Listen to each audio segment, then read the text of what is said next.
অতঃপর তারা সুখে শান্তিতে বসবাস করিতে লাগিল। জীবনটা যদি আসলে এরকম সুখে হতো, কষ্ট জাস্ট সুখ আর সুখ। হলো তো, জীবনে যা চেয়েছি তা পেলাম তো। তুমি চাকরি পেলে, আমরা বিয়ে করলাম, বিয়েটাও তোমার ওয়েতে হলো। হলো তো।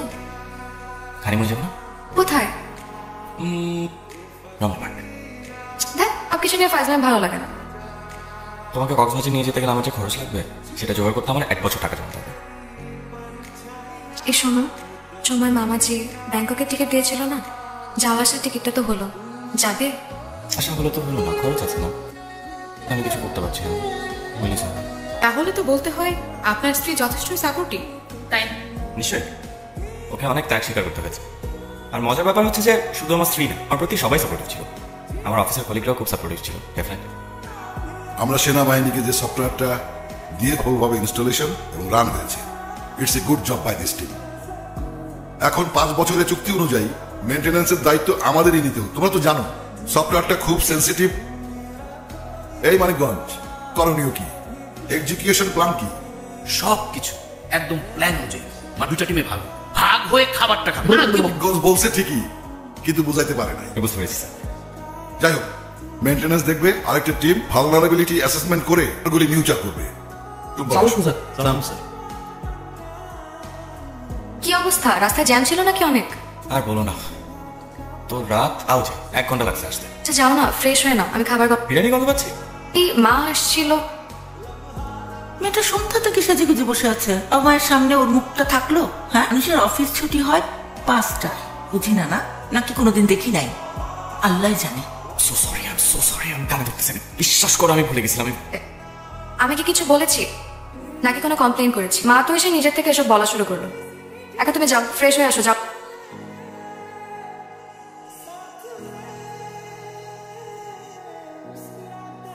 জান, বাসা যান। আর শোনেন, কালকে ফার্স্টে অ্যাডমিন প্যানেল থেকে ক্লায়েন্ট যাদেরকে ডিলিট করতে বলছে, ওটা ডিলিট করবেন এবং নতুন অ্যাডমিন অ্যাড করবেন। ওকে বস।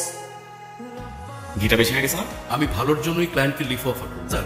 ওই ঘি বেশি হয়ে গেলে কাচ্চি আর কাচ্চি থাকে। আজ 2 বার করতে হবে এখন। ডেটা ফিফো করবেন, ঠিক আছে? কোনো টেনশন করবেন না স্যার। এটা স্যার বাসায় যাবেন না? কোনো অফিসে কি করছেন? সবাই তো চলে গেছে।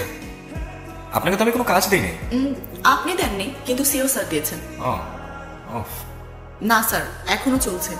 পার্সোনালি আপনার খেয়াল রাখা। আমার খেয়াল আপনাকে রাখতে হবে না, আমি নিজের খেয়াল নিজে রাখতে পারি। দেখতেই পারছি। আচ্ছা স্যার,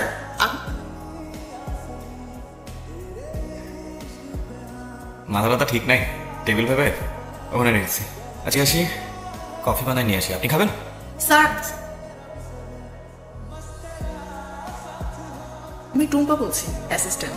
আরে কেমন আছেন? কি আশ্চর্য, আপনার সাথে পরিচয়ও নেই। এই অফিসে কাউকে তেমন একটা চিনি না তো। আচ্ছা, শান্তনু কোথায়? তো ডেস্কে নেই, হয়তো একটু রেস্ট রুমে দেখে গেছেন। এই আরো কয়েকবার দেখলাম যে আপনি ফোন করেছেন, জরুরি কিছু ভেবে ফোনটা ধরলাম। কিছু মনে করবেন না প্লিজ। ঠিক আছে, আসলে ফোন দিয়েছিলাম খোঁজ নেওয়ার জন্য। ঠিক আছে।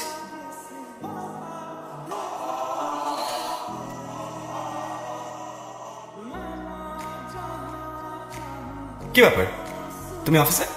কোনো সমস্যা? সমস্যা না, তোমার সাথে একটু আলাপ ছিল, ফোনে বলা সম্ভব না, তাই চলে আসলাম। তো সেটা বাসায় বলতে পারতে না? আমাকে সুযোগ দিচ্ছ তুমি? কমপ্লেন করছি না, প্রতিদিন গভীর রাতে ক্লান্ত হয়ে বাসায় আমি সুযোগটা কোথায় পাচ্ছি একটু বলবে? গড ম্যাম, আপনি হাউ সুইট ইউ আর। ভালো আছেন?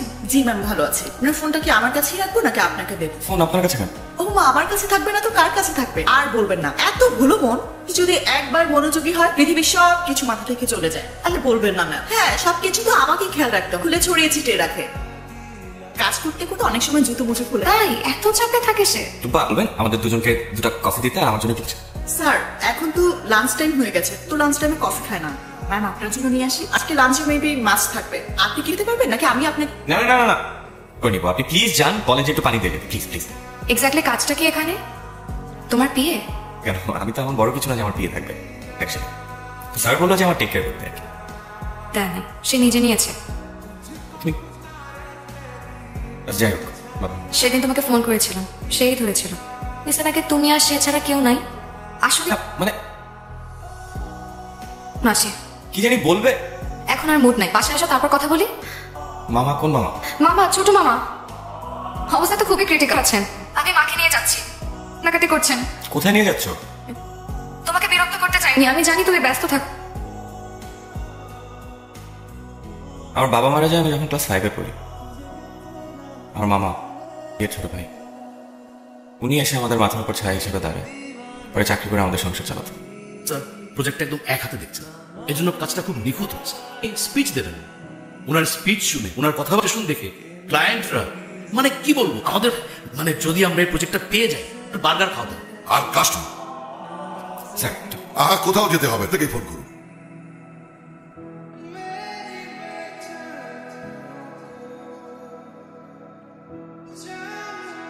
স্যার আমার মামা মারা গেছে, মানে উনি আইসিইউতে ছিলেন স্যার, এখন আর নেই। আপন মামাই হবে, ও এরকম ভেঙে পড়তো না। স্যার তাহলে আমাদের প্রেজেন্টেশনের কি হবে স্যার? শান্তনু, আপনি বরং সেখানে যান। স্যার আমি কাজটা শেষ করেই যাই স্যার, আসলে আমি ছাড়া হবেও না, আর এই মোমেন্টে ছেড়ে দিলে কাজ ছাড়া হয়ে যেতে পারে স্যার। রাইট। এটাও জানতাম না যে আমার আসলে কি করার ছিল। মামাকে ফেরত পাবো না আমি জানি, কিন্তু ওই দিন যদি আমি প্রেজেন্টেশনে না যেতাম, আমার কোম্পানির 11 কোটি টাকার কন্ট্রাক্ট মিস হয়ে যেত। যেতে যেতে মামাকে নিয়ে তারা গ্রামের বাড়ি রওনা হয়ে যায়, এক মুঠো মাটিও দিতে পারি। আচ্ছা, আপনার পরিবার কোনো কি আপনাকে কোনো দিক থেকে দোষী ভাবে? তা বন্ধ করে দিলাম। আর সোমা বুঝেও ঠিক মেনে নিতে পারিনি। সোমা এদিকে আসো না, একটু আসো না, তোমার সাথে কথা আছে। কি? অ্যানুয়াল লিভ জমে আছে অনেকগুলো, তোমাকে নিয়ে কক্সবাজার যাচ্ছি। সব কবে যাচ্ছি? সিরিয়াসলি? হ্যাঁ সিরিয়াসলি। আচ্ছা, রুম্পার ফোন, জরুরি কিছু হতে পারে। এই তোমার ফোন। হ্যাঁ টুম্পা, এত রাতে কি হচ্ছে বলো? অ্যাপ্লিকেশনটা একটু ঝামেলা হচ্ছে। ইনস্টলেশনের পর রেজিস্ট্রেশন কি নিচ্ছে না, এখনো দেখেনি, কিন্তু সকালে ওদের কাস্টমার কেয়ার ইউনিট চালু হয়ে গেলে জাহিদ সাহেবের দায়িত্ব, ওনাকে খবর দিয়েছেন? কিন্তু এদিকে সিও স্যার তো হাইপার হয়েছেন। স্যার আমি আপনাকে নিয়ে যাবো অল ডে। বিপদ?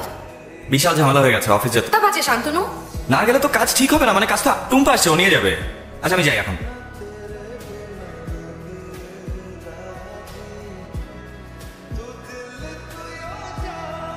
মোটামুটি ডান বলা যায়, কি বলেন স্যার? মোটামুটি না, ভালোভাবেই ডান। দুদিন পরে এমনিও করতে হতো, ভালো হয়েছে কাজ আগে রাখছি। না ভালো লাগছে না, বাসে যাই। আমি সিঙ্গেল মানুষ, আপনি যান, আমি এখানে কোথাও পড়ে থাকবো না। গত মাসে নেদারল্যান্ডের একটা কাজ করেছিলাম না, যাওয়া লাগবে, ওরা ইনভাইট করেছে। শুধু এক বড় কিছু এখন বলতে চাই না, আগে হোক। কিন্তু বৃহস্পতিবার কাগজপত্র রেডি করা লাগবে, টুম্পা আপনার সঙ্গে যাবে। ও ছাড়া নিয়মিত বিদেশে যাওয়ার অভ্যাস আছে। তারপরে বিশাল কিছু আসবে। আপনি তো বউকে নিয়ে কোথাও জানি তো কখনো, এরা তো কক্সবাজার যাচ্ছে অ্যানুয়ালি। বউকে আরে কক্সবাজার তো বাড়ির কাছে, দেশে যান, ঘুরে আসুন। এই 2 বছরের ম্যারিড লাইফে আমি তোমাকে কিছু দিতে পারিনি। এই প্রথমবার। কবে যাচ্ছ? এই তো শুক্রবার। কয়দিন থাকবে? প্রায় 1 মাসের মতো। যাচ্ছ না? যাচ্ছে টুম্পা।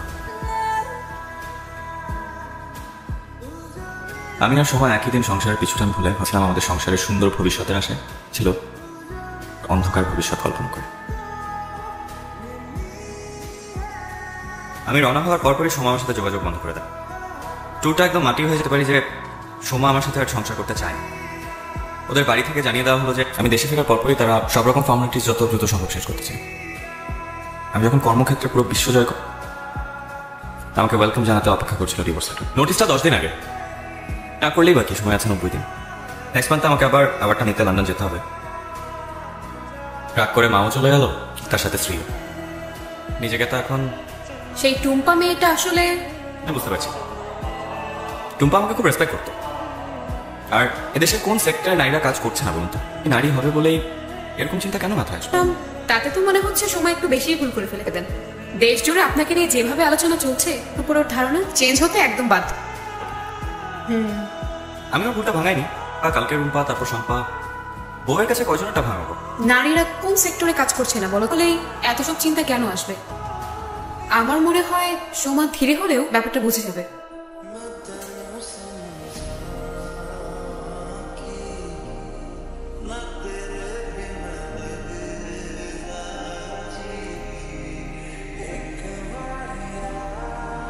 কম্পিউটিং ও কোডিংয়ে দেশের জন্য বিরল এ সম্মান দেশে উত্তম করেছেন বাংলাদেশের খুলনার ছেলে শান্তনু সারওয়ার। এখন তো তুমি অনেক বড় লোক, এবার দেশে ফিরে একটা গাড়ি কিনবা। নিচে আমার সিএনজি দাঁড়িয়ে, যাও ভাড়াটা দিয়ে আসো। তা ট্রেনে কি ঘরে এই হুয়া আসে না? আমার কাছে নাই, তুমি কি আমাকে নাম্বার দিয়ে গেছো? আশ্চর্য, অন্তত ঝাড়ু দিতে পারতে। ও ভাড়া দিবে না? সিএনজি দাঁড়িয়ে আছে তো। তুমি কি ব্যাগ সিএনজিতে রেখে আসছো? সরছে না। আমি কিছু আনিনি। এনে কি হতো? সব তো পুরনো, সব কিনে দিবা।